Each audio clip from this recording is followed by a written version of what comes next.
hate to break it to you guys, but it is March 16th, 2019. This is Fancy Ramen. I'm Neil. I'm Cookie. And I'm Scott. Why don't you just lie to our viewers? They don't need to know when we're actually recording. They can know when we're recording anytime. Yeah, and otherwise then it commits me to a very specific date that this has to get up by. And what if I get hit by something? What if I get into an accident? Then the podcast has to wait until I get out of my coma. If you ever do. Oof. Damn, don't Scott wish that on me. off. But then we can have the Patreon or the locked vault where people can pay to access the lost files. You could just pay to access my comatose body. I think that would also be interesting.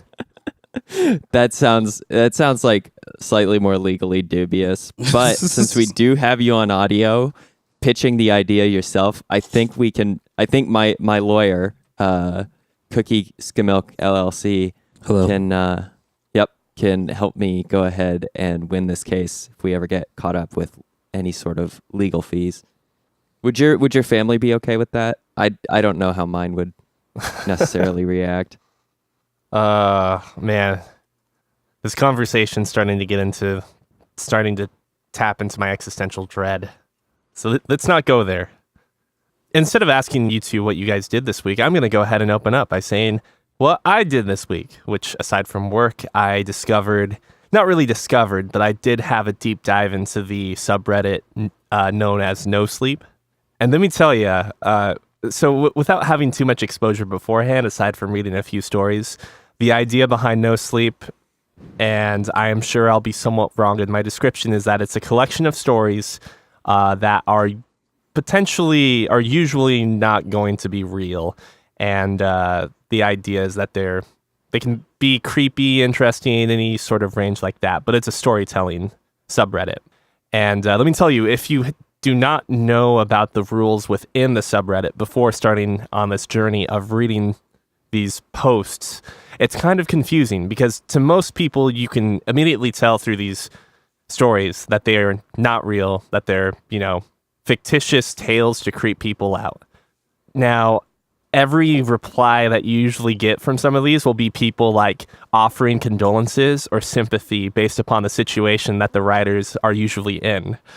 So there was one I was reading that ended with, it was a person being experimented on in a hospital, and the final part of the No Sleep series, if you will, involves throwing the diary out of the window and hoping someone would pick it up, meaning that the person posting to No Sleep must have found this diary and has been posting the story in pieces to the subreddit. And then people would post things like, man, I was really hoping he would have gotten out. My condolences, you're going through so much, and stuff like that. I found myself saying wait a second. This isn't just this can't be a subreddit full of really gullible people. No. But yeah, no, it is not. It's interesting because the rules essentially mean that you cannot call people out for being fake. You're basically supposed to suspend your disbelief as soon as you enter the subreddit and just appreciate the stories. So how many posts are hey, I'm real sorry you got murdered? Surprisingly a low body count for at least original authors. That was a pretty clever way of actually wrapping up the story and indicating that, hey, it turns out I was never really posting this myself, and it's some dude that found my journal. I don't know. It's actually a pretty cool subreddit that if you guys haven't checked out, you I don't do should. spooky stuff, but I appreciate the suggestion. But you played Resident Evil. That's spooky. That is as far as I go. Spooky in a greasy cheeseburger way. He goes, exactly. He goes much spookier than I go. I do? Yeah. Yeah, on our spectrum, I think we have Neil in the darkness, and then I'm at the edge of where the halo of light reaches, and then Cookie is surrounded by candles and spotlights, and he's just no fucking way. It's funny because I feel like I know I don't do well in scary games. I am horrible at scary games. Yeah, me too. I'm actually pretty okay at scary games. Apparently, despite the fact that you're too much of a coward to play them. When Exactly. when we do force you to play them, you do fine. Oh yeah, because at that point, it's less about the scary and more about how scary I think it might turn into. And our silent producer just sent in a another subreddit called Shitty No Sleep. So Nice. that looks interesting. I'll have to check that out. And then on top of that, I also started watching Gintama again, which I just have to probably give out my biannual endorsement for that show. The one thing that I can always appreciate going back to it is like the fact that it's still historically grounded despite it being ridiculous in many ways. Like especially around the idea of how Japan ultimately stopped its seclusionist policies and started to open itself up to trade and so forth in the 19th century, I believe. It's really interesting too because while the show for the most part has the audience siding with the modern mentality behind Edo or Japan in this era, which is for the most part dealing with the aliens that are occupying the occupational forces of all sorts of random and crazy aliens. It does paint two different sides to the anti-foreigners, which I think in a lot of ways are supposed to reflect the isolationists and seclusionists from the past. In being that you have some that are peaceful isolationists or anti-foreigners, and then you have the radical, extremely violent anti-foreigners. And we got through one serious arc, and I found myself realizing that Gintama as a whole does have deaths from time to time, but for the most part is such an overly positive and cheerful show. It's strange because I find basically no fault in such a show or in such a thing that has so fairy tale like endings to a lot of its arcs. But I kind of feel like I'm fooling myself into this safe place because ultimately it feels like there is going to have to be some sort of inevitable clash between the modernization of Japan, or Edo as they call it, and the ultimate goal of both anti-foreigner factions. Oh, I actually do have a correction for the Edo part. I'm almost certain that Edo is actually the historical name for Tokyo. Yes, I believe you're right. Okay. But I guess it's just that I don't know if they refer to Japan as a nation so much in the show. I could be wrong. They reference, and it seems like they don't even use Japanese as an ethnicity so much as they actually use samurai, identifying as samurai. And it could be the fact that the majority of the time you're following the Shinsengumi and Gintoki, the main character, and then even your straight man foil, Shinpachi, is essentially trying to follow the samurai lifestyle, albeit in a very plain, modern or boring way, while also appreciating his idols. If you're ever interested, I have a handful of episodes that you could watch just by themselves to give it a taste drive. I've seen an episode or two, and they were an absolute riot. And I've tried to watch the first episode, I think, on 3 different occasions, and just had a trickier time. I don't know, keeping my attention on it. I think partially because it's also, how old is this show? It's old enough that it's it's not in the widescreen format that we're familiar with most shows today. It is that almost square resolution. 3:4 aspect ratio. 4:3? The 3:4 or 4:3. What I say? You said 3:4, which if you just take that and you turn it 90 degrees, you're still right. So, that's the beauty of aspect ratios that are sort of symmetrical. But yeah, I'll watch it.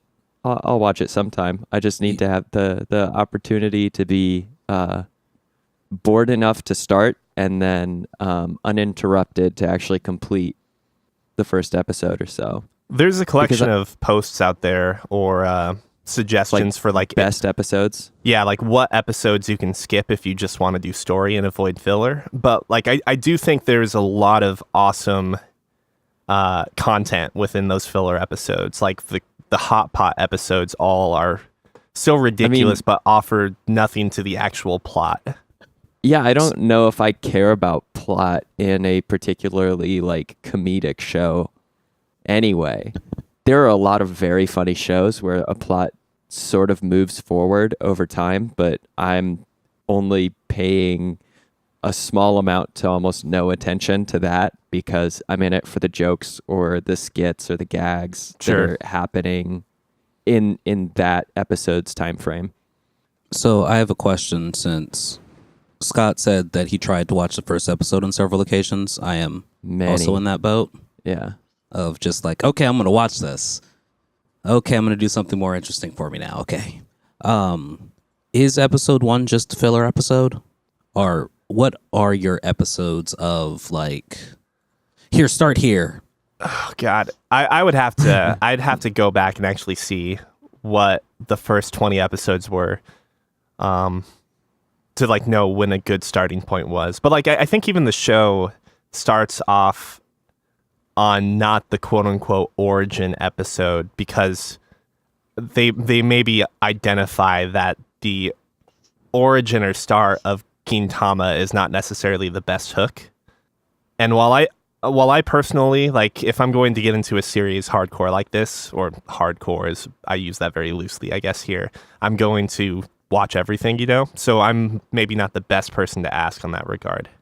But basically, like, once the Shinsengumi are introduced, which is essentially like the elite police force, and by police, I mean it's a bunch of people wearing black European-style clothing with swords running around with rocket launchers. Nice contrast. You either use a sword or shoot a rocket launcher.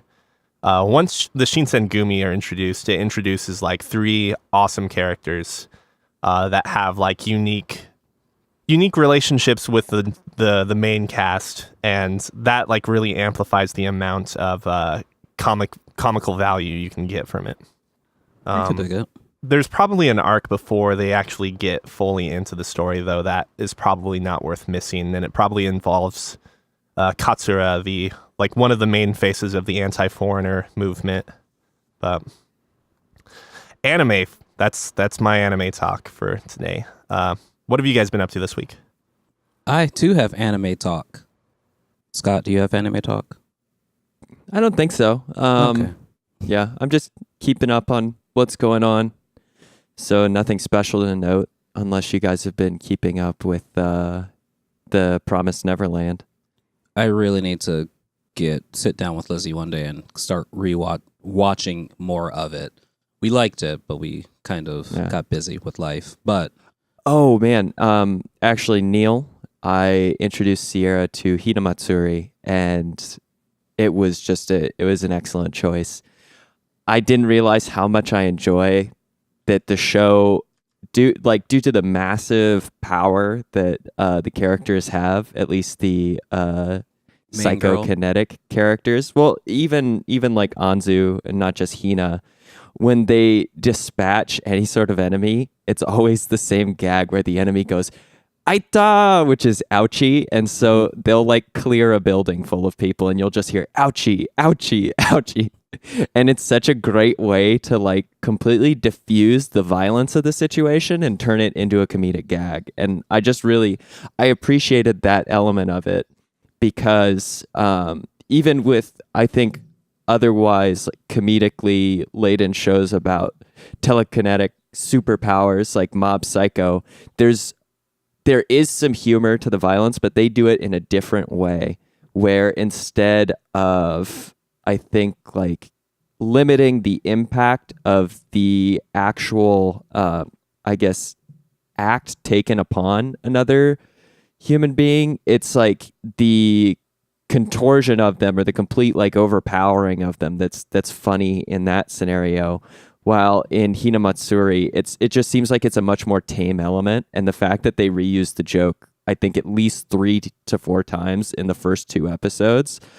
and it still lands each time is kind of a testament to how there's an alternative to writing it that can be, I would say, just like a lot more friendly to a younger audience. I don't know if you necessarily want a younger audience watching about a kind-hearted Yakuza member. That just wants to increase his vase collection. Yeah, Oh my God, that vase collection was awesome. I like how lighthearted and charming this show is, and I forgot how it really plays upon that formula in a way that is just more accessible to people outside of the action elements that like Mob Psycho has, and it makes it a good alternative for sort of the same, I guess, the same framework of humor. But yeah, that's all I have to say about anime this week. There's nothing too special going on otherwise. I could dig it. Thanks for answering that question for me.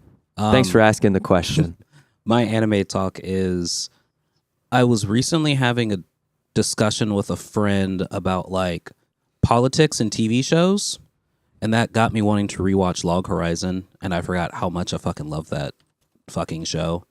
Because it's not really about them being trapped in the world. It's more about the politics of them being trapped in the world. And I love it. I love it so much that I think I'm going to actually read the light novel. Oh, no. Yeah. And then with the new update for the PlayStation that just happened, you can now stream on your iOS devices. And I think that's going to be the perfect medium to play Steins Gate, the light novel video game. What do you call those, Neil? It's a visual novel, yeah. Visual novel. Dude, if you start playing it, then you've already seen the show, but I that might kick my own butt into gear to start playing Steins Gate as well. Yeah, it's a good update. I was playing Divinity Original Sin 2 on the on my iPad, because that's a game that you don't need Twitch-like reflexes to play. But so yeah, anime-wise, just rewatching that one show that I just mentioned that I forgot the name of already. One show. Log Horizon. Yes, So- Log Horizon. I am curious.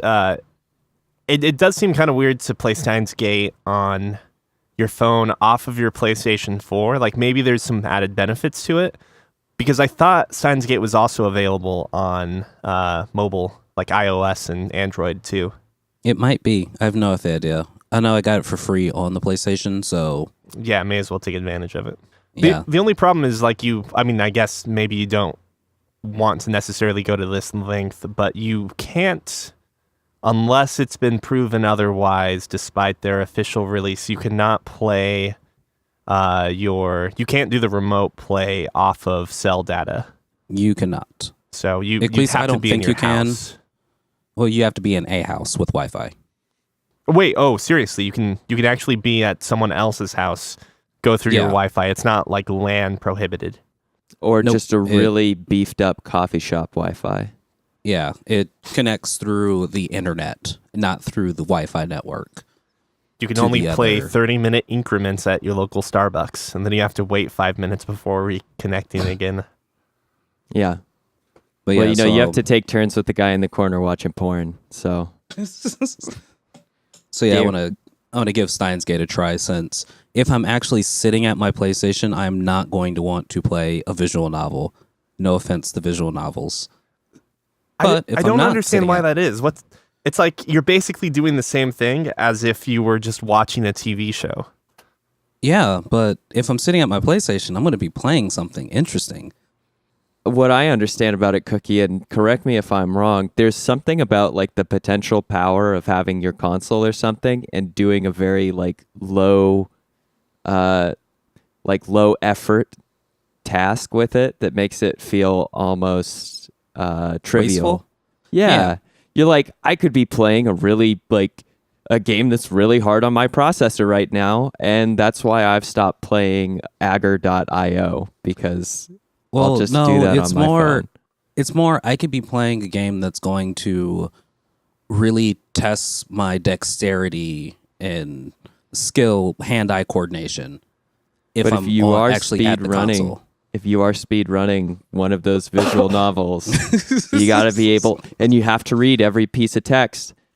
You got to be really quick on that X button to progress forward. So Just what you're at the telling right me is moment. that if you had psychic powers like Psyche Kusuo, you would end up using them all over the place because they're at your fingertips. Why not make use of them? Yes. Yeah, I'd be less like Mob and more like Psyche.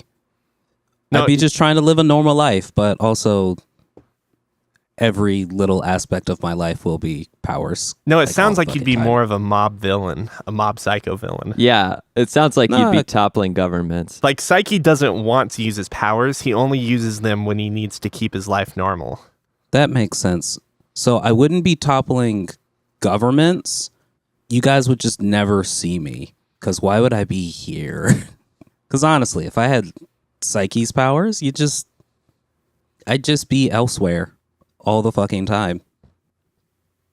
All the time. And then just rob a bank or two.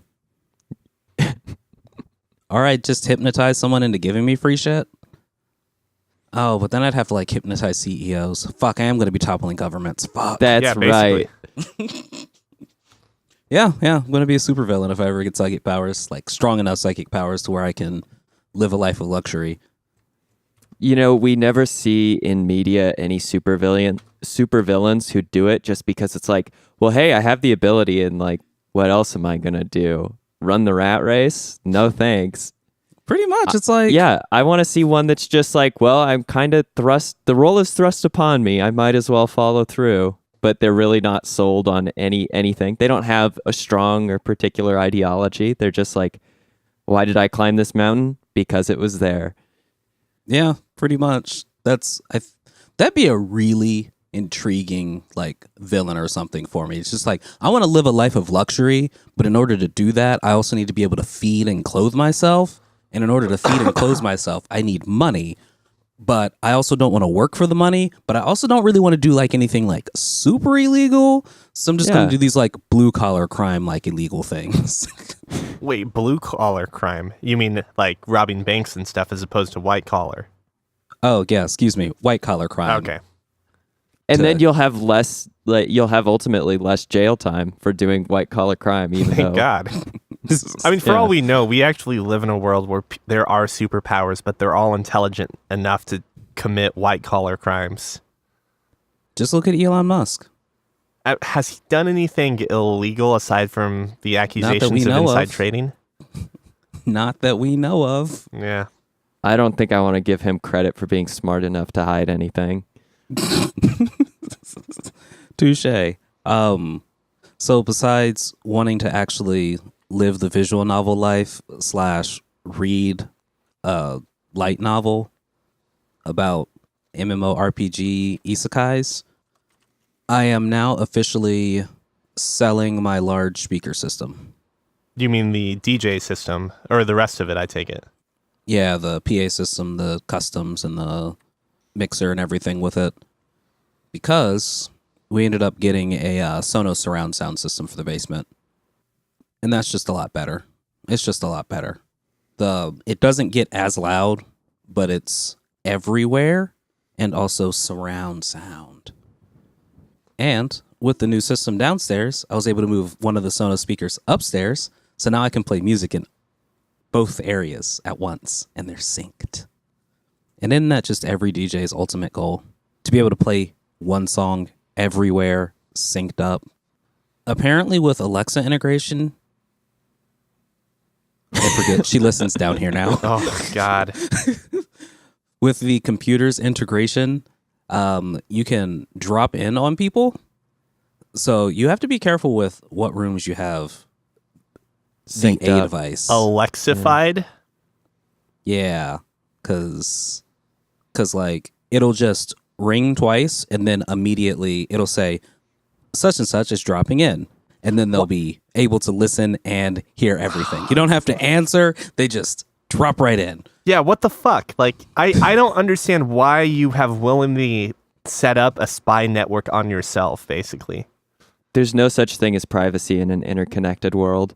I was gonna say I've got Facebook, so everyone's got everything on me anyway. through my Facebook, I found my old MySpace page. That's right.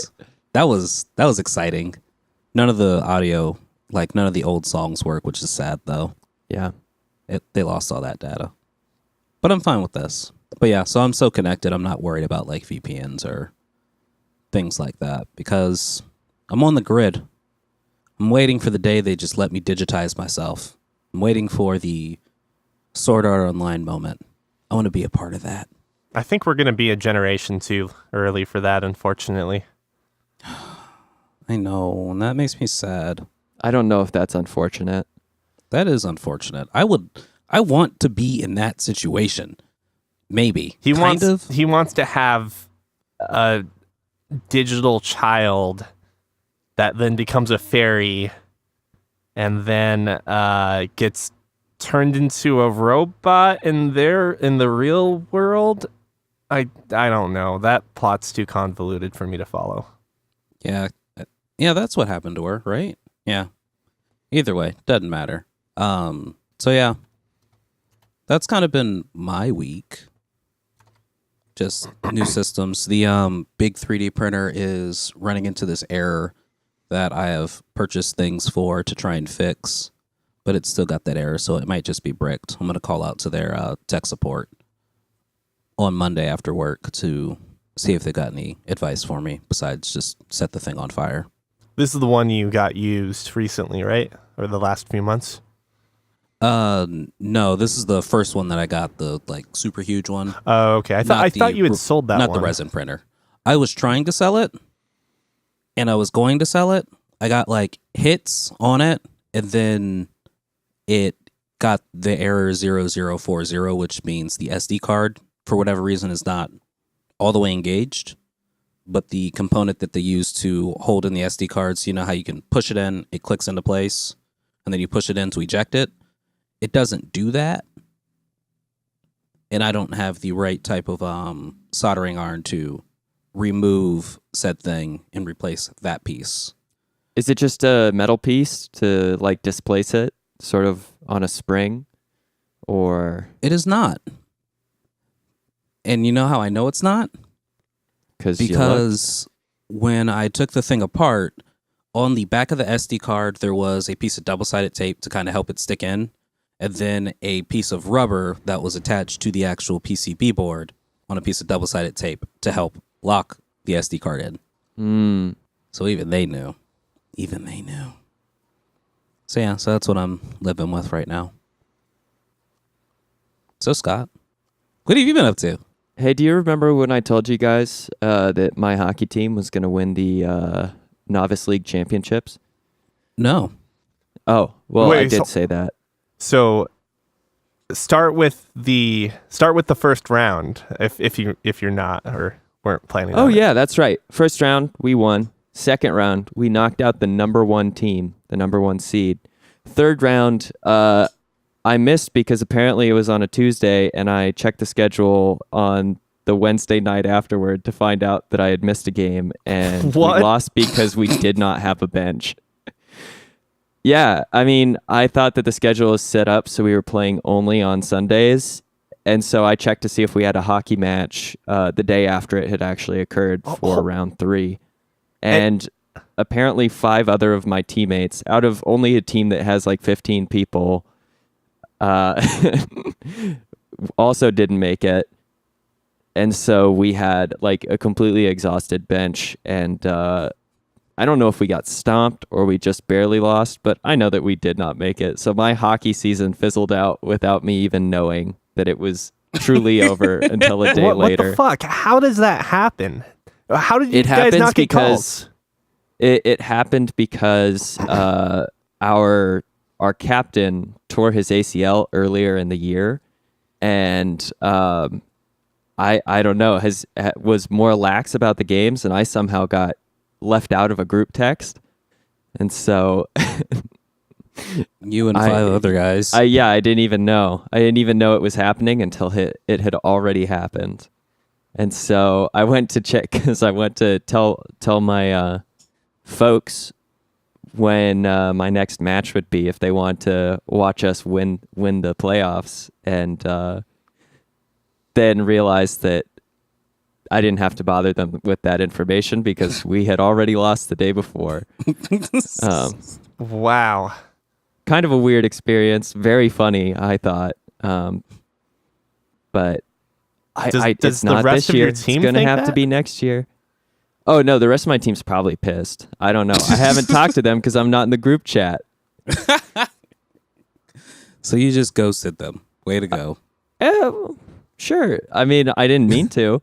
It was a complete accident. But yeah, so I said that if we would lose, I wouldn't bring it up at all. But due to the, I think, pretty humorous circumstance, it was worth talking about. Remember that, guys? Oh, you meant to your teammates. Okay. If we lose, I'm not going to talk about this ever again, team. No, I talked about it on the that I wouldn't talk about it on the podcast. I guess there's next year. I mean, if you're allowed back on the team. 5 other people didn't make it. I think I'm covered. I don't know. It's kind of wild circumstance. I'm proud of you, Scott. My work is also trying to put together a softball team, and I'm trying to become the pitcher, even though I've never pitched in baseball or softball in my life. The first thing you should ask is if there are games on Tuesdays. I should just ask when there's games. But yeah, my winter sports league is over, and so that's the only funny or entertaining stuff that I've done this week. Otherwise, work has been like hellaciously stressful, and I am so psyched for the weekend. I'm sorry that work was stressful. That's okay. You're I psyched knew for the weekend. I knew it was coming. At some point today, I'll be going back into the office. Hey, yo. I will not. Oh, I guess I forgot to mention. I got some of my nails painted. Wait, some of your nails? Are there nails that you excluded from this painting?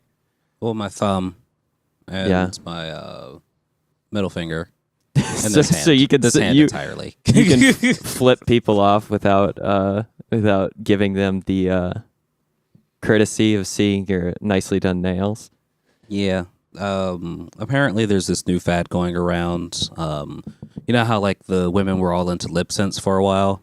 And Mary Kay. Wait, what is other that? Things. No, Lip I syncs? do not know about any of this. Like, despite what everyone thinks about me everywhere, like you were talking to a non-hipster. I You're have also no talking to idea what someone the hell who's- you're talking about. So think Mary Kay. Do you guys know what Mary Kay is? No. Oh yeah, I know what it's Is she like a character on Little House on the Prairie? no, Mary So- Kay is how you get pink cars. I know that much. They no longer do the pink cars, but That's bullshit.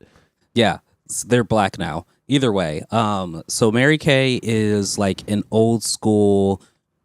You get the housewife who buys the Mary Kay products, which are Oh, it's a pyramid makeup. scheme. Okay, sure. Yeah, it's a pyramid scheme stuff. So they buy the makeup, and it's supposed to be trickle down economics, quote unquote. Recently, in the last couple of years, there's this new one called Lip Sense, which is just Lips? lip gloss, basically. Now there's a new one that's about nail painting, nail polish, basically. This stuff cures in a minute, Which is really fast for nail polish, from what I understand. which is very fast for nail polish. Very fast for pretty much anything, honestly. How bad it's of a kind of migraine amazing. does it give you though for smelling those chemicals? Actually, they're pretty tame and odorless. Like I get more odors out of my spray paint. Mm. Plus, since it cures in a minute, it's just like whoop whoop. Yeah, it's You pretty throw it quick. Yeah, under the the- odor's probably gone at that point. Yeah, they throw it under the UV light, and then it's like bam, 1 minute, you're done. Wait, they're UVing you? Kind of. Yeah, basically. They say it's just an LED light, but the LED light is the same exact color as my UV lamp that I have for carrying my what's that thing called? My resin prints. Okay. So I'm just like, it's a UV LED. Yeah, it's not That's like they're all that lying really to is. you, I guess. It's still an LED light. It just happens to be UV. They're just Yep. gently irradiating you. So yeah, they pretty much say, oh yeah, we use an LED light. And it's like, an LED light's just A light. a type of light bulb. What kind of light are you using? Just any LED light.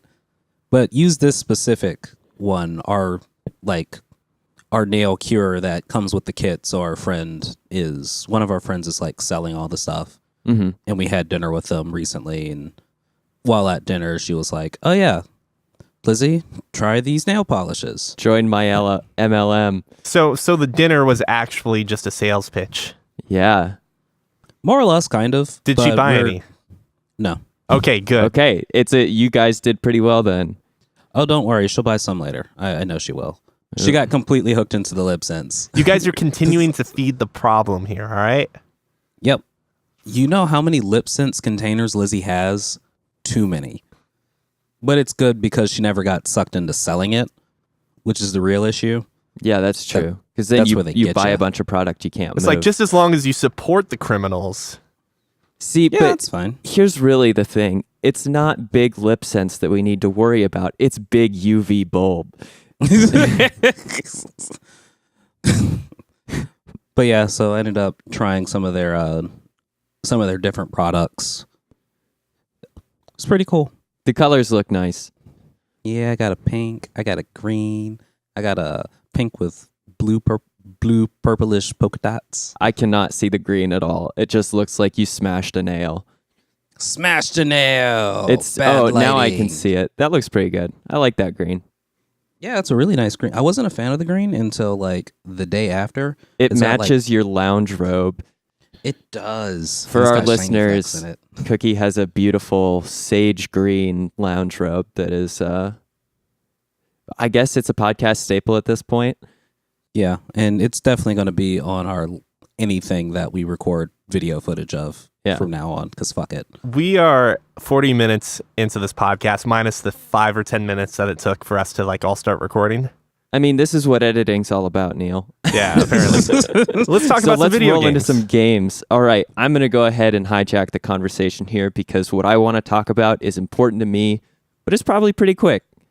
I've been playing Hollow Knight for quite a while. I think the last time I talked about it, it was just word soup about my experience so far. And I haven't listened to that episode yet to find out if you did the right thing and cut out all of that dialogue or left it in. I have much more composed thoughts this time around on a very specific element of the game. When people are passionate about what they want to talk about, I leave it in. That's a mistake because I was just filling time.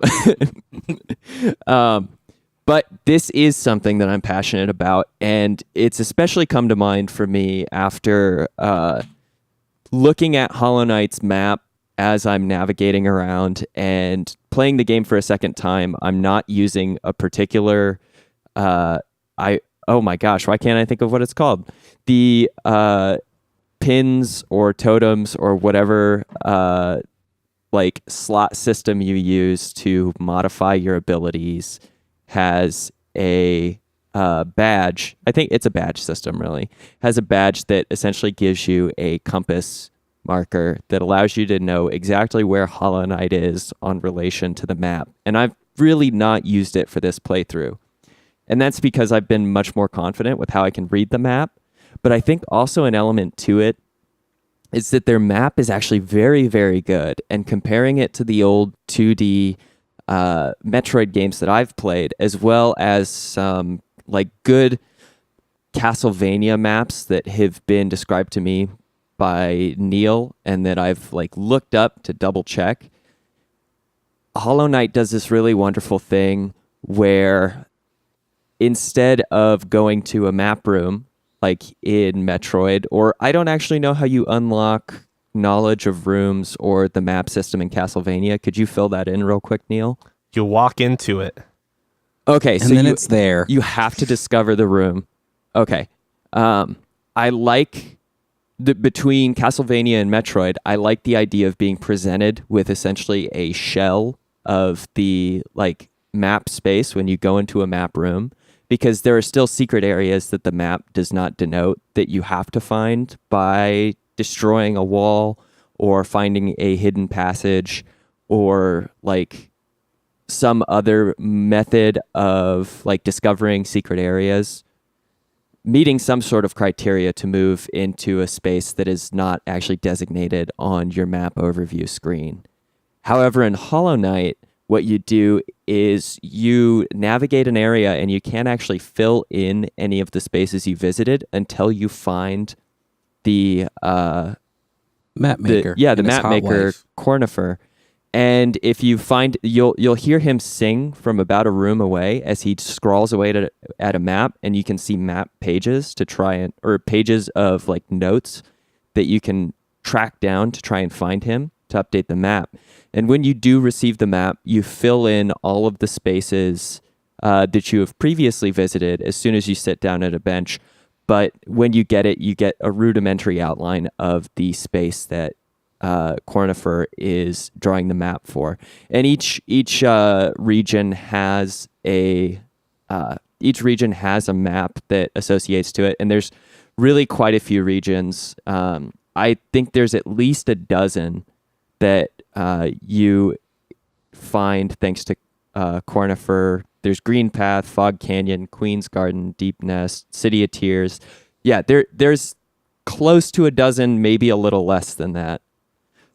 But what happens when you find these maps is you're given a layout just like a Metroid or a Castlevania game, where it's essentially just squares or a geometric representation of the map that shows you the size and relative orientation of the rooms that Cornifer has seen, and once you sit down at a bench, also any of the rooms that you have seen. However, as you navigate through these areas, similar to the Castlevania and Metroidvania models, any new rooms that you encounter after you sit down at a bench to update your map, which is also a resting or save station that allows you to refill your health and save the game at a safe point. You fill in these extra spaces that you found, any hidden passages, and the connections between those rooms and the rooms that were previously written in on the map. Where this differs from Castlevania and Metroid games is that these maps not only have a system where you can see in a rough outline rooms you haven't visited yet that are on the original map, you also get details filled into both these rough outlines as well as the navigated areas as you continue through the game. So, for example, there is an area in the game called the Fungal Wastes, and at a certain point in the bottom left-hand corner of the Fungal Wastes, there is an arena where you fight a boss and sort of a hidden village. And there are scribblings or sketches on the precursor map before you fill it in for another location that is nearby that has a notable landmark. And so you know that this landmark is here before you even ever come up to it. While in Castlevania and Metroid maps, you have blue room, pink room. And blue room lets you know you visited a room, pink room lets you know that you have not visited it. But none of these ever show any form of landmarks, and they don't allow you to really conceptualize or remind yourself what exists in some of these larger rooms. And what Hollow Knight does really well is instead of also giving a very square and grid-like map, there's more organic shape to it. And so your brain it has a much easier time actually superimposing what the layout of the rooms that you visit are onto the overworld map, which you can pull together, or I should say the regional and overworld maps, which you can actually pull out with the LB button at any point in time while playing the game, or sit down at and actually mark and add markers to if you're sitting at a bench. And this makes the navigation, I think, much, much easier. And it's a spectacular way for them to do some very minor tweaks to make navigating across a space much, much easier than in the games that it takes a lot of inspiration, or the precursor map types to what Hollow Knight has created. The kind of last note I have about that as well is that they also change up the map in a way that I haven't encountered very much in Metroid games, but Neil has alluded to in talking about certain Castlevania games. There's one in particular where if we can go into spoiler territory, it's Symphony of the Night that has the castle, correct? I mean, I guess all Castlevanias have a castle. It's in the title. Symphony of the Night has a conversion that happens to the map. I assume it a halfway or 3/4 point way in the game that essentially changes how you navigate all of the individual rooms and the overall space, from what I understand. And in Hollow Knight, as you play this game, they also have modifications that occur to the map that really change the navigation elements in one area in particular. As you continue, not only do you make shortcuts, but there actually become paths that are blocked following story reasons in the game, where what would have been easy access now in a sort of central hub area of the game all of a sudden becomes sort of a blocked path in which you have to utilize the new shortcuts and pathways that you've developed over exploring the entirety of Hollow Nest to navigate around, in addition to the fast travel points that you continually unlock as you progress through the game. I guess as I've played this, as I've now put in probably another 15 to 20 hours on this game, I can't think of a better Metroidvania game that I've played with just a very intuitive and accessible map. And I really hope that AAA developers take a look at what this very small indie team has done at making what are really, when it comes to the amount of work, extremely minute and easy tweaks to completely revitalize using a map in a game that is meant for you to traverse across the space over and over in a variety of different pathways. It wouldn't be accurate for me to call it backtracking, but you do reuse the same environments. I think it's absolutely backtracking. So, okay, with that in mind, do you think that Bloodborne does an equally good of Bloodborne job? doesn't have a map. Right, but I mean, I understand there's no map, but you also don't really need a map in the type of game that you're playing in Bloodborne. But I mean, I may disagree. I've talked about this before. I feel like Bloodborne and Dark Souls and Demon Souls in particular are basically the natural progression of technology and and the Metroidvania formula coming together. And I don't necessarily think that the map is as necessary for those games, or it could be a design choice to not give the player a map. I think From Software makes... Oh, go ahead, Cookie.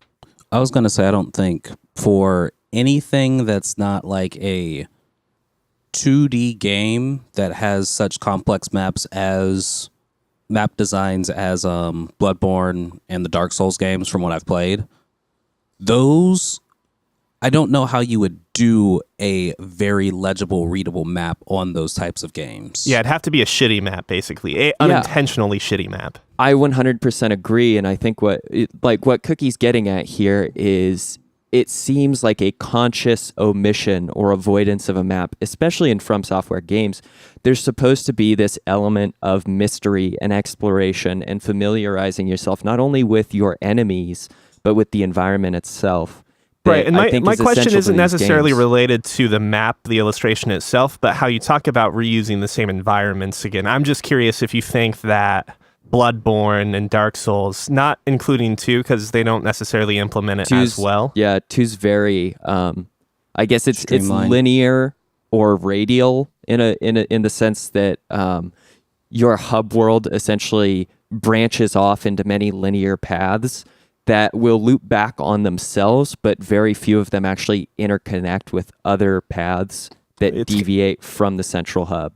It's kind of like a wagon wheel, yeah. Absolutely, I totally agree. It's a wagon wheel where maybe 2 spokes may connect, or even there is a spoke that connects both to one to its right or left, but besides that, the connection, it stops there. You ultimately reach a dead end at each one of these spokes. Like, they terminate, they don't actually hit the outer circumference of the wheel and connect with other spokes very frequently. So it's a very bad wagon wheel. It's been broken by its trips across the Oregon Trail. it's that I get like I get the points you're making regarding the map itself, the map. And when I say map design, I don't mean like the actual settings, but the actual map and how they like implement it into the a game. physical map. Or I'm just curious because like the way that the map goes hand in hand with the gameplay of Hollow Knight is something that like I don't know. And when you reference specifically AAA developers, I don't know how many opportunities AAA devs are going to necessarily have with that sort of added information, because a lot of games do not yield themselves to being able to utilize simplistic maps anymore. Here is the AAA developer that I'm calling out specifically, and that is Retro Studios, which has made Metroid Prime 2, and Metroid Prime 3, and is now making Metroid Prime 4.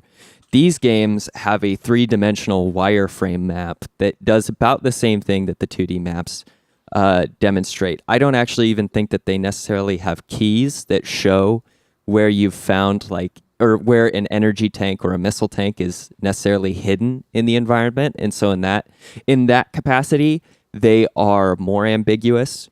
But because they don't just show boxes or like rectangles of varying length, they do actually have the wireframe shape of rooms.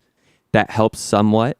However, if you go back and play Metroid Prime 1 especially, its map is terrible. It's really, really bad. The interconnection and backtracking happens a lot. And I love this game, so I don't want to just shit on it having a bad map. Like, it was yeah. It's easy to look back with look in hindsight and analyze all of these flaws. Like for Absolutely. the time, it was not great, but also what was better. Yeah, and I think they've improved it. I do believe they improved on the level design quite a bit with Metroid Prime 2 Echoes, which had this very different approach in which you essentially had two maps bundled into each area, a light world and dark world component, and then later a fast travel system that you could operate within at the very end of the game in the light world. They did a good job of making the overall like physical 3D space that you navigate across, not on the map screen, but as a character. I think much better designed, and the maps therefore were easier to read because of that. However, and this also may lend to the fact that the Metroid Prime games have a platforming element. They have rooms in which there are multiple ways to access different areas, and that's actually relatively unique for a lot of third-person and first-person AAA titles. That outside of Legend of Zelda, Metroid is probably the next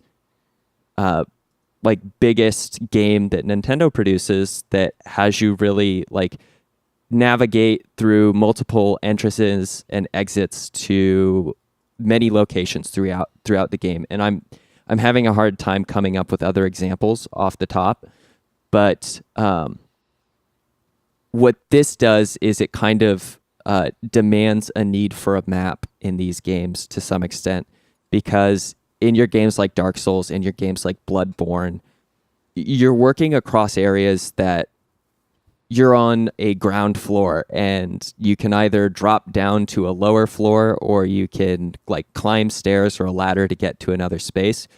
But your mobility across a like vertical space is very limited in comparison to a game like Metroid or even Legend of Zelda. When they add the hook shot, you have a little bit more navigation that is possible in a vertical space, but it's still limited to where they add points that you can move up and down, as opposed to being able to freely jump from like platform to platform in a Metroid game, or like swing across a ravine with a grappling hook, or even at the very end of these games use I think it's the screw attack, where you can essentially jump almost an infinite distance if you hit the B button with right timing across any portion of the map. There's still limitations to this movement, but it is a lot more free, and the maps are a lot more larger in their options and choice than other games that I've played.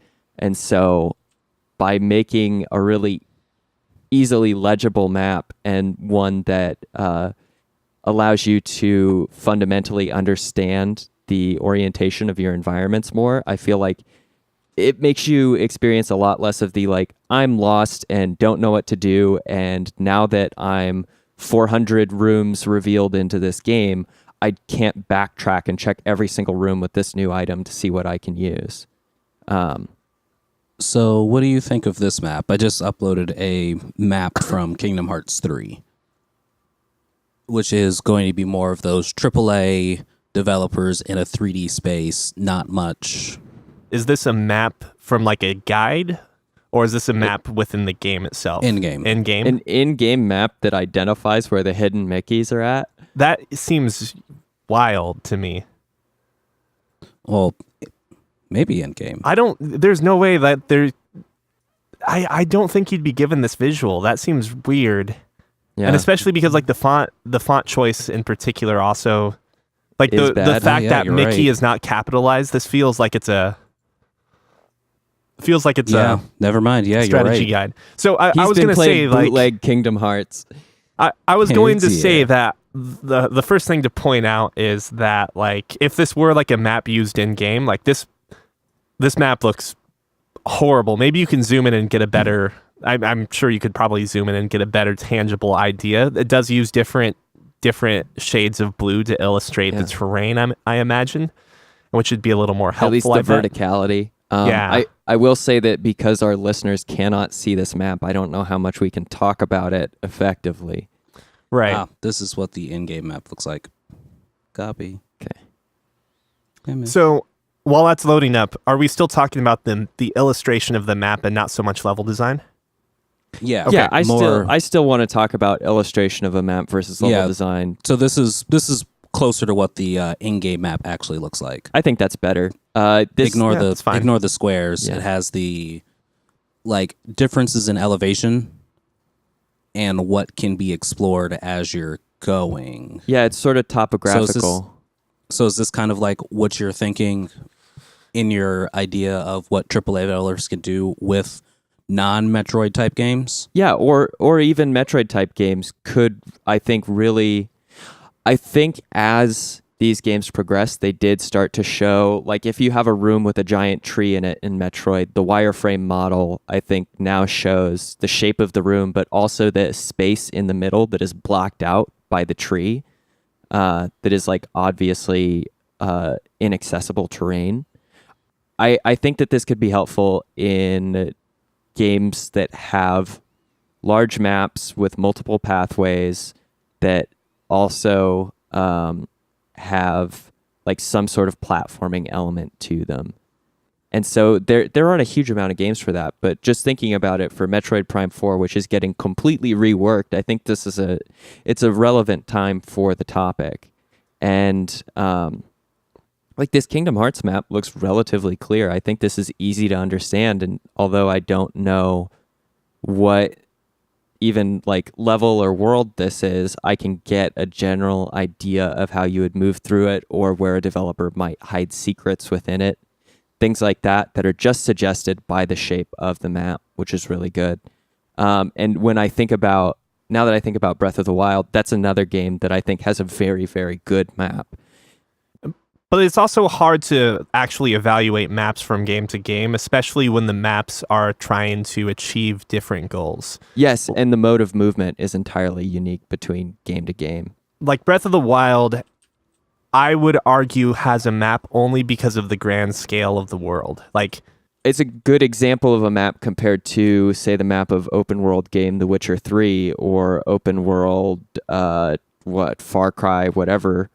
Right. So like if we think about why a map exists, and if I wanted to go David Cage on it, I could say maps show the limitations of the game's design or some bullshit like that. But really though, the map is meant to be used as a utility to aid the player in whatever reason for basically something regarding the game's design. So like in Breath of the Wild, while the map does allow you to go pretty finite, like the biggest purpose of the map in Breath of the Wild is to show essentially where you are in relation to the rest of the world.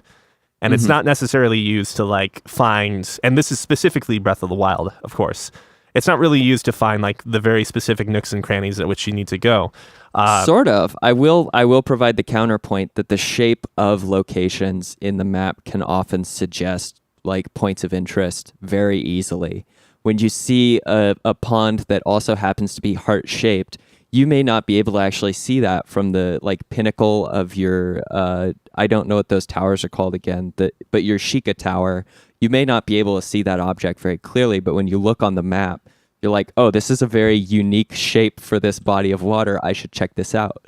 There's another location I can think of in which there is sort of topographically, there is like a skull face that is made out of the ground, and that's actually where the Shrine of Wisdom is, I believe. You can also locate mazes, like the mazes that way as well. But like in the grand scheme of things, the amount of times you're using the map in that case are much more finite compared to its general use point. Like in contrast that's a fair point. In contrast to like original Zelda games or like Link to the Past, for instance, you're using that map. Like it literally has two different map systems. The overworld map, which you again use from a very similar standpoint to Breath of the Wild, and then you have the dungeon maps. And okay. And so those dungeon maps are much closer to what you would expect from like a Metroidvania game.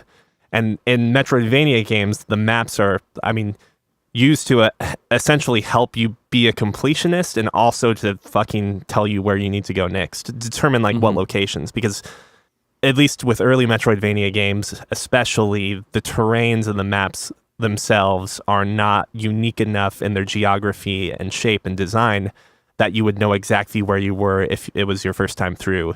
In contrast to, and again, I make this comparison only because I see like the connection between Castlevania and Dark Souls, but in Dark Souls, instead of giving you a map, they work very hard to create such unique geography and environments to essentially, and not to mention they also force you to learn the maps as part of its gameplay. So, yeah, and as a technologically limited game too, Dark Souls really focused on having focal points that you could look at from a distance and orient yourself around at like all points in time. That later, like once you started unlocking shortcuts, really suggested how compiled the world was together. As we're talking about this, and I find myself asking, is Metroid Prime 4 actually going to be Metroid Prime 4, or is it going to be, ignoring what the title actually is? Or is it going to be Metroid Other M4? Or is it going to be a new Metroid experience entirely? Especially because, and I only say this because, like, every other series has experienced a recent renaissance. Yeah. And like so much so that even though retro still exists and is still like a like part of the wheelhouse for Nintendo Studios, they decided to give Metroid Prime 4 to a different studio, and that seems like a very conscious decision. Granted, it apparently did not work out well. Yeah, but I'm wondering if a first-person Metroid game is going to follow the same Metroidvania things that it's known for before, or if we're actually going to see a game that starkly stands out to be its own experience as a whole. Right, and then we end up getting the Metroid Prime Master Samus collection on Steam. Oof. Before we jump into that, Cookie... Thanks for digging into the map madness with me. I didn't actually realize it was going to be this deep of a topic. So before we hit news, Cookie, what have you been playing? Division 2 just came out, and literally on Friday, unless you bought the $100 edition. So, not much to say. Played a little bit, a couple hours this morning. I do like the fact that between the beta and the actual game, I've replayed some of the missions that I got to play in the beta. And for the most part, they're like the same, but spawn points are now different. So it kind of changes up the gameplay feel just a little bit. So that's really all I've got for video games. All I've heard so far about the Division 2 is that this is actually just a good example. So far, at least, we don't know how exactly the end game content's going to be, but it seems like it's a good loot shooter. Yeah, it's wonderful. Like, me and my brother Darius are in the early phases of the game. Lizzie hasn't had a chance to boot hers up yet. But as of right now, it's like exciting that everything we pick up, we do like immediately check our inventory because it could be something with better numbers and our better stats. And it's just really enjoyable being able to like be in a looter shooter again for once. I'll have to tell you how the grind gets. Did you play Destiny 2 as well? Yep. Okay, I'm sorry. These Destiny 1 and 2 especially get very mixed together with me. So, like, Destiny 2 is a good game in regards to, like, its core fundamental design and mechanics and so forth, but, like, it seems to have fallen off more in, like, the late game aspect of it, right? Yeah, as a looter shooter, Destiny in general, Destiny 2 got a lot better in the idea of how its loot-based mechanics are implemented, but with Destiny 2, kind of the issue that I ended up having with it after beating everything was the repetition of getting through the grind because we didn't have like a dedicated team for raids. So it became, hey, we'll do like the dailies, the weeklies, attempt the weeklies on the harder difficulties to get the better loot. But the loot was not, but the gameplay loop wasn't worth the actual loot that we were getting. And since they were like, everything's great because you can raid now, and in order to raid, though, you need a highly coordinated group of 6 to 12 people. We are going to introduce this beautiful system of you can jump in with a random group to raid with. And I really like that idea of, hey, if you're like a group of 3 people or a group of like 2 people or whatever like the raid size was, minus 1 or 2, and you're really organized and you've done this raid a couple of times, you could apply to become a person that actually gets to walk a newer person through a raid, so that way the random person can do it. But the queue time for that was like, I think the shortest I had seen it was like 30 minutes one day for being able to have someone walk me through a raid. If I want to do this, I need to have that dedicated group, or I need to have a group that know a group that's already good enough. So it still had that issue that I had with Destiny 1 of, okay, I've got to get on Reddit to find players to play with to LFG. be able to do to LFG to find the group to be able to experience the quote unquote funnest part of the game. I just want to be able to do that in game. And now if you're making it so challenging that you need a highly skilled, organized group to do it, but you're a solo player most of the time, and that means you just absolutely have no choice but to not do it at all.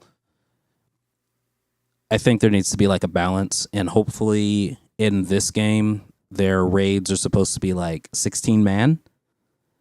So I'm hoping there's a little more wiggle room of how much balance there's going to need to be in Division for their in-game content. So it comes down to what the in-game is going to be and how these scaling systems going to work with things to say whether or not it'll be a great looter shooter or just yep, this is fun for its beginning. Now that I'm done with the main mission, though, I've done some of the side missions. They're getting kind of repetitive. Fall into that trap of looter shooter. Right. Which wouldn't be a problem, but it's because these games are always trying to capture their audience or their player base for multiple years. Like in the words of Destiny and Anthem, 10-year plans that like Anthem's is what raises the bar so high. Yeah, Anthem's not going to last. Poor EA. No, yeah, EA fully expected Anthem to shit its bed or wet the bed, and that's why they pushed out Apex Legends early. I guess that makes sense. Apex Legends probably not going to last either. You really don't think so? No. Honestly, with what's happening in the real world at the moment. Okay, so yeah, the New Zealand's tragedy, yes. But do you really think it is... Oh, not the New Zealand tragedy, the... Oh God, was it New Zealand? Some other country just banned loot boxes. Oh, okay. To the point of EA actually took out their my teams are the league teams for all of their sports games because that actually got banned too. So they can't even do like I forget what the actual like sports thing was. Like my league or special league where you can get like the super fancy teams and you had to pay money for booster packs and things like that. Their main source of revenue for the sports titles just aren't in existence anymore.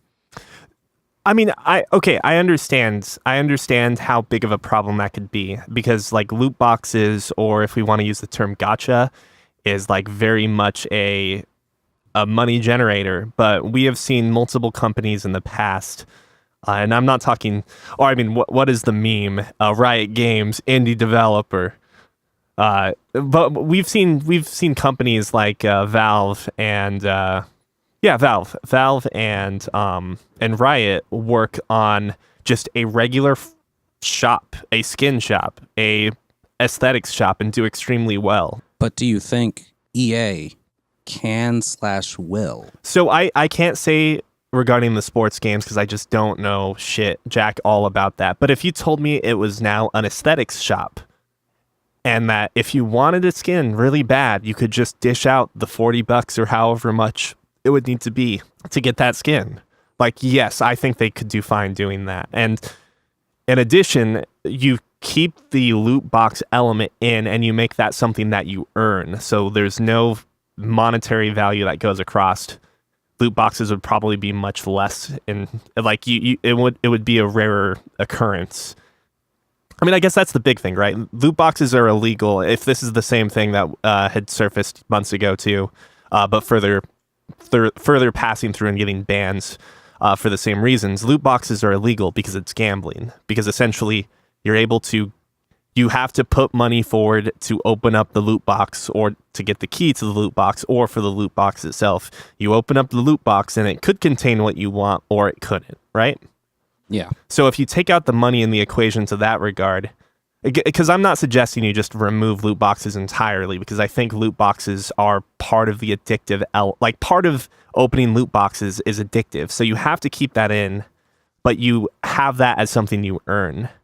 No, and that makes sense. It just comes down to, would EA, given its track record of, you can fix it, but they never have, type of thing. So that's why I think Apex Legends is not going to, as much as I love Respawn and everything that they stand for, do you think EA will let it live in a non-loot box type of economy? I think it'll be fine. I think you just sell aesthetics. Like that is like okay, if mobile games are essentially the prelude or precursor to console and PC gaming in terms of trends, that's absolutely what's going to happen. Like you get aesthetics, you charge for guaranteed aesthetics, as I would put it. You make a shit ton of money off of that. You put guaranteed rewards in for your battle pass. I don't really know what the battle pass specifically is for Fortnite, but I understand the idea is you play the game after you get the battle pass, or you buy the battle pass afterwards. You hit milestones for prizes, right? And something like that, maybe. Yeah, and then you rake in on the prizes from the battle pass.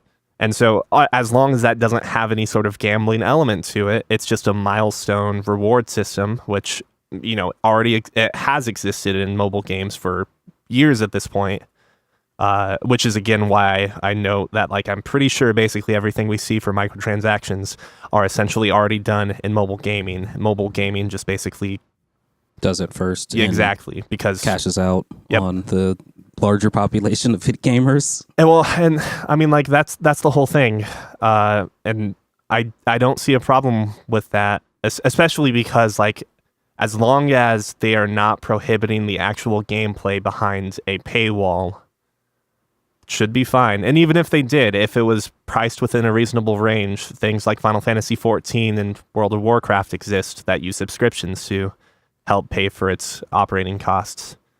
So this is me with very little insight or knowledge into the Apex Legends scene, but if you were to tell me that Apex Legends was going to die because of loot boxes and their legality issues, I would say that Fortnite would also be dying.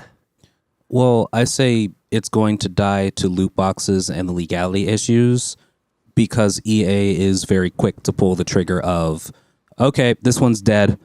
This one's dead, even though the game can still have that second life. Yeah, we totally, like, I am the biggest proponent to saying that EA definitely buries people. I did way too much research on multiple occasions to, like, support my own thought on that. But usually they're cutthroat as long as the player base isn't there. And I mean a substantial player base. And as long as Apex Legends is raking in a shit ton of people or bringing in a shit ton of people to play, I think they're safe.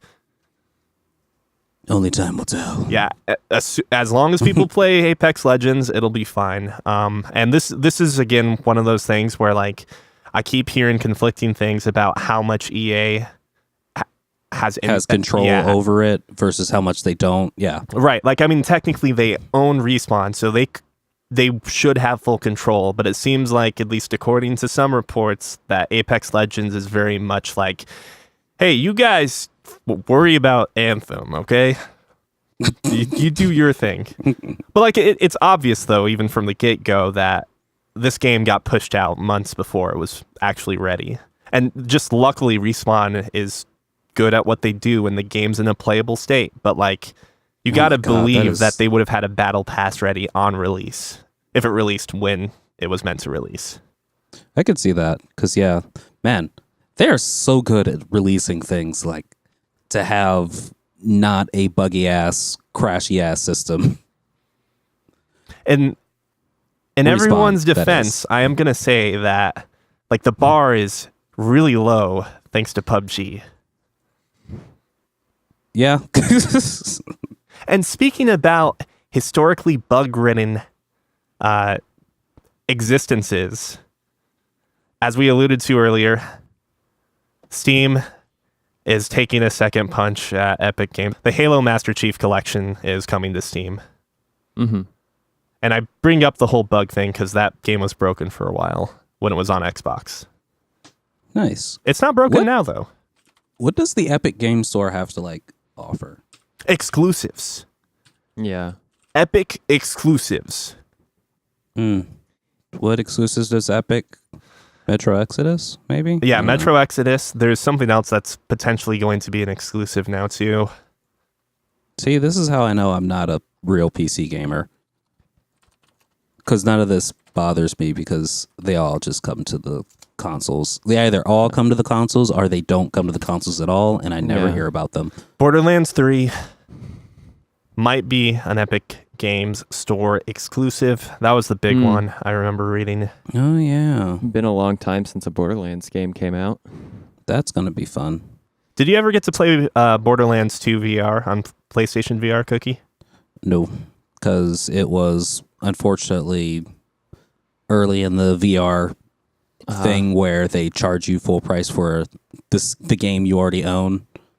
So they're like, oh yeah, you liked Borderlands 2 and you own it, right? Cool. Here's just an expansion, i.e. a patch, but it's in VR. $59.99. And no one's surprised $60 for a game that's $60 for a game that's selling on Steam at $9.99. Yeah. Or I think for certain sales now, $4.99. Eggs, yeah. Doom VR, $59.99. Oof. I wanted to go ahead and apply an Anthem update. Metacritic, their user scores now range for PC at the highest of 4.3 to PlayStation 4 at the lowest of 3.8. So now the public is finally getting... It's the long slide backwards. But it also started with a pretty low ceiling to start. But the PC has 3,160 ratings, which is a pretty massive distribution. To get back on topic with the Master Chief Collection.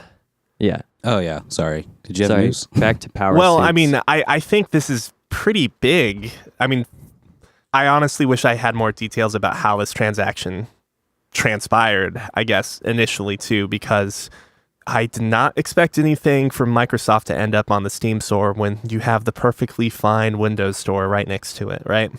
What are you talking about? Perfectly fine. Yeah, there's a little bit of Don't you cheek. refuse to open that? There's a little bit of tongue in my cheek right now, and yes, I do refuse to open it, considering it killed my computer once already.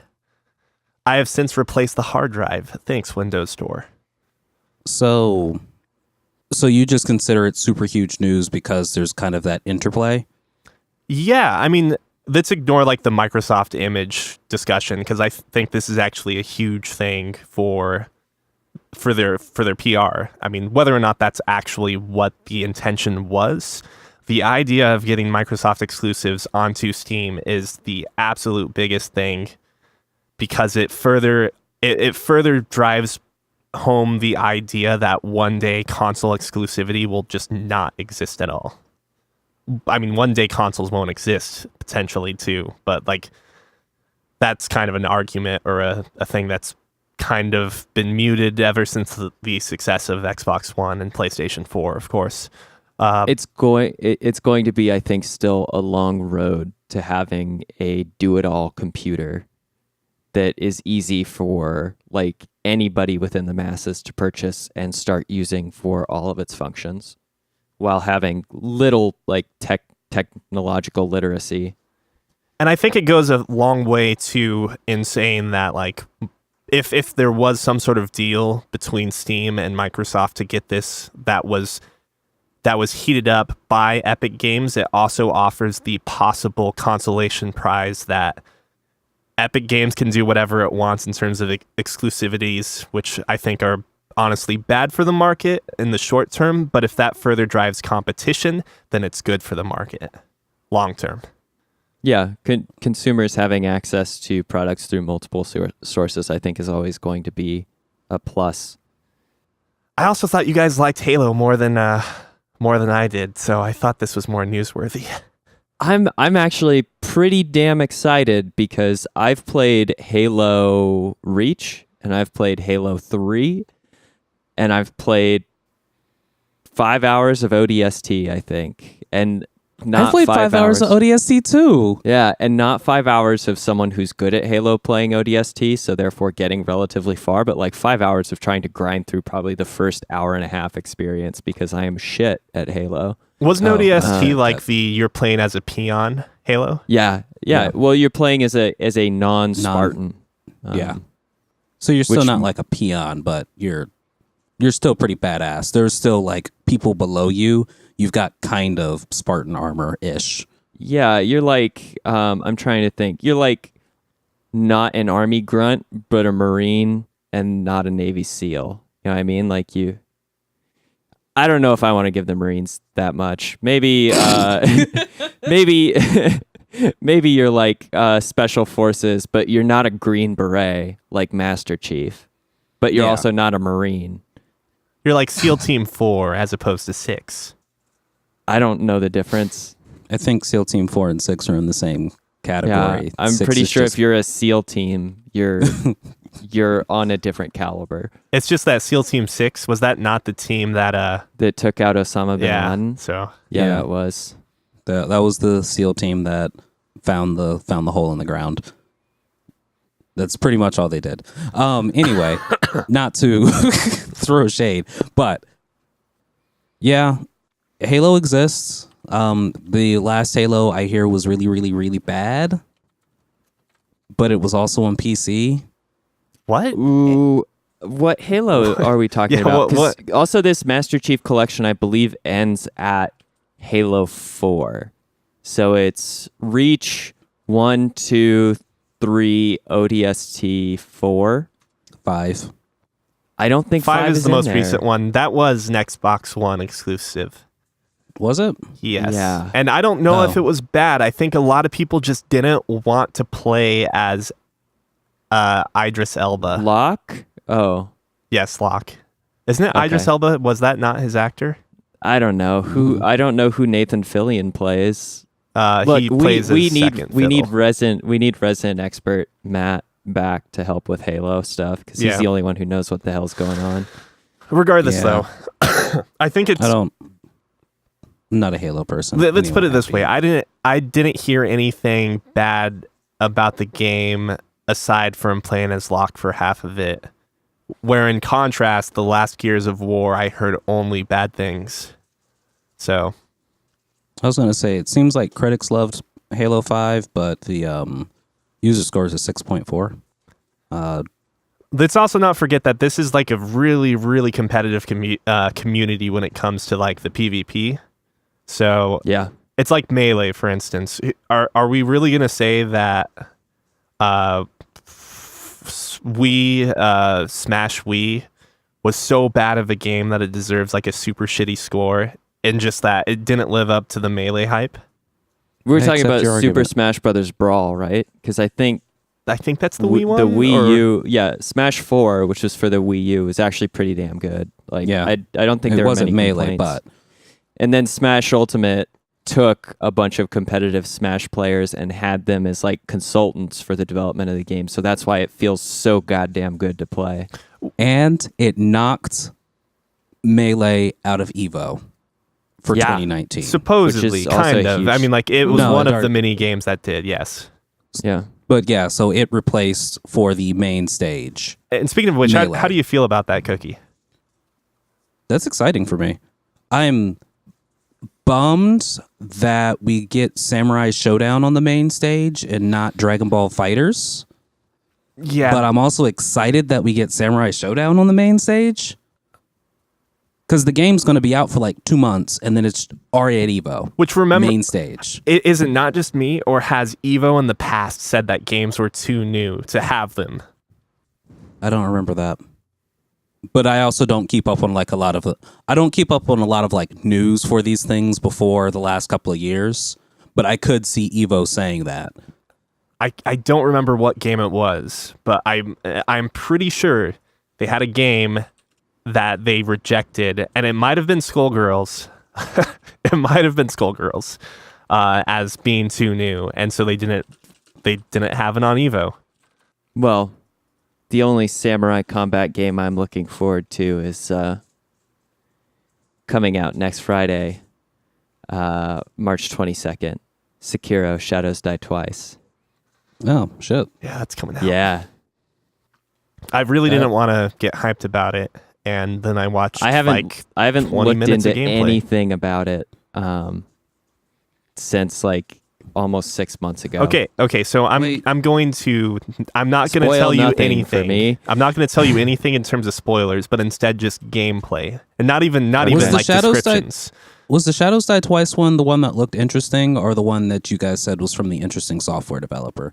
It's from The second software. one. From It's from software. Yeah. Okay, so it's not the one that actually looked interesting for me. You like I'm the more Japanese interested in the other one. samurai sword? Why are we talking with bad accents? One. Yeah, that's right.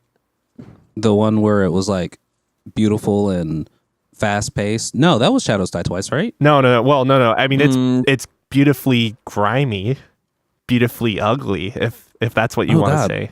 What was the other game then called? Ghost of Tsushima. Yes, perfect. Thank you. So You're welcome. Yes, Ghost of Tsushima is the one I want to play. That okay, one looks so more interesting. just talking from a mechanical standpoint, from like the 15 minutes or whatever I watched, there was no plot or anything like that. The game is faster than Bloodborne, looks more punishing, and you have traversal tools.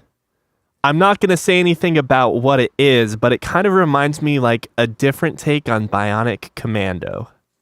Okay, that's the one I wanted to play. So yes, that is an exciting thing. Ghost of Tsushima is not the one I'm watching the video now. It looks way too good, and I'm like I've got so many games I want to play, so I'm trying to just be like, no, Neil, Yeah, no. I've Don't. been actually holding off on some indie purchases in anticipation for Sekiro because I'm like, oh yeah, I need to shell out $60 in a week to like play the next From Software game that's not Armored Core. We were recording God, I Resident can't Evil wait for that. Resident Evil 2 at John's place yesterday, 2 days ago, Thursday, which you will find on the channel later this week, at least part Jeff. 1 or 2. And we Unless he gets hit by aforementioned truck. Yes, exactly. Truck Coon. Unless Truck Coon decides to teleport me to hold on to this point in a second because I have a story after this before we wrap the podcast up, or after the podcast, unless Truck-kun sends me to a different world where an With isekai. your smartphone. Okay. Oh my God. We need to write a light novel. Okay, so we talked about Sekiro for a second. Neither of us have really like looked into the story, but the one thing John said to me that I found interesting was, I hope it gets weird as fuck, or something to that extent, paraphrasing. Yeah. And I actually thought to myself, I was like, what if it's not? What if it's like a really traditional story? No, I don't think it can be. I think it already has to be weird as fuck because of the mechanics that they're going to implement into it with the resurrection system, as well as the fact that you have a multi-tool arm. I mean, I understand that, but part of me also just wants a From Software game with like, it doesn't have to be simple, but it doesn't have to be crazy. That's what but not super crazy eldritch or sinister plot. Like, I am really curious what From Software could make if the narrative was like more traditional in its storytelling too. I don't know. They gave that up with the robotic arm. I mean, they gave that up with King's Field, I think. That's probably the truth of the matter. I mean, Bloodborne is an incredibly dark and like sinister plot, and I adore it. And I really do think that Bloodborne has, after playing it again this last year, has really solidified itself as my favorite From Software game. But I don't think that Dark Souls actually isn't all that sinister at its core for some of them. I think Dark Souls 2 tried to strike a more sinister element, especially with the implementation of darkness. You're right. And we don't need to go super far, but like each one strikes a little different tone. I guess like the impression I was trying to give is that like I don't want, or it's not that I don't want. I'm just curious if they will provide a story that is not so cryptic, is the better way to put it.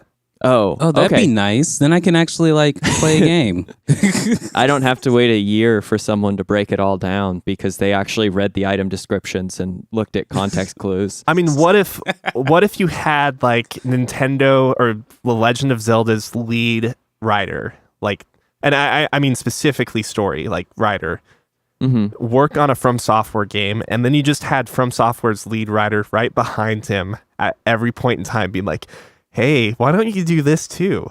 Just, how about you put a body right here? Like, what do you think if we had a hand? Just like a disembodied hand right there. Like, right. Would that be the writer or the not just like one of the random designers? I mean, yeah, maybe or a producer, maybe there's that technically too. Producer or a director even. I would just be curious because like every Zelda game for the most part has like no problem telling its story whether it's basic or not. Because it uses dialogue. Yeah, but what if not you just what are you buying? What if you try and you have that severed hand, but then there's a wrist guard that just happens to match the piece of cloth that's next to the hand 40 hours later in the game. And then you can contextualize that belonged to the hand, and this hand has traveled the world, and now you know everything about the hand and who it belonged to, and it turns out he's actually the final boss of the game. And it turns out after you beat him, you take off his mask and it's actually you. Okay, I could be having a really bad good stroke game a really bad like memory flash, because it could have either been a dream of me watching the Sekiro gameplay video, or it could have actually been the video. But I will say I do think that there's actually a mechanic in which you are using different hands. Yeah, I think that's right. Okay. Or at least like your hand is going to give you an additional tool, but it's probably going to be like a bonfire system where you have to equip that tool at the start of that life. Or maybe you were literally picking up the hands in the middle of combat. That could be horrifying. Maybe. Who knows? I think you had a bad trip on a dream. No, I am like pretty sure it's a thing. Like, so why would you pick up just a normal human being's hand? So you're not picking up hands, and again, it could be a different game. Hands, like maybe I'm actually thinking of Devil May Cry right now, because I think I might be. Because actually, I think I am. Sweet. If you I'm know worried what, that we've hit the fever dream portion of the podcast and need to cut if it. you know what Neil is talking about, please don't hesitate to write in at podcast@fancyramen.com. Oh, Cookie, you're not going to read the reviews that are now on the iTunes website? Are there more reviews? Why don't you look that up? And while you do that, I'm going to tell you guys about the biggest mistake in manga. My So iPad's upstairs. you can probably do it through their website. In fact, I don't think I can. iTunes has a particularly punishing structure when it okay, comes to all finding right. reviews. I am going to look it up while you guys are doing this, or while What I is talk this? about the isekai, the new isekai manga I just discovered. Maybe I've talked about this before. I don't think I have though. But the manga follows literally Truck-kun. The guy is part of a interdimensional company in which his job is to run over people to transport them to other worlds. Oh my God! Yes. What is this called? Send it to me. I'll have to find it again, but it's yeah. It's so bad. That's super interesting to me.